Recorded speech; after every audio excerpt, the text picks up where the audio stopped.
పరమశివుణ్ణి పూజించి తీరాలి. ఏమండి, శ్రీ మహావిష్ణువుని పూజించకూడదా?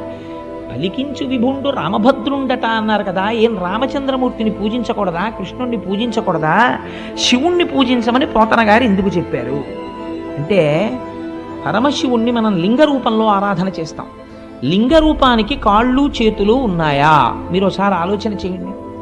కాళ్ళు చేతులు ఉన్నటువంటి ఒక గొప్ప మూర్తి ముందు మీరు కూర్చుంటే మీ మనస్సు తెలిసో తెలియకో దాని యందు మగ్నమవుతుంది. భయ ఎంత బాగున్నాడో, స్వామి ఎంత బాగున్నాడో అని మీ మనస్సు అక్కడ నిలబడుతుంది. కాళ్ళు చేతులు లేవు, అలాగని రూపం లేకుండా లేదు. రూపము ఉంది, రూపము లేదు. లింగానికి కాళ్ళు చేతులు ఎక్కడున్నాయి? కాళ్ళు చేతులు లేవు. పోనీ అసలు రూపం లేదంటావా? ఏదో ఒక రూపం ఉంది శివలింగానికి. కాబట్టి ఇప్పుడు ఏమైంది? రూపము లేదు, రూపమున్నది. అరూపరూపి.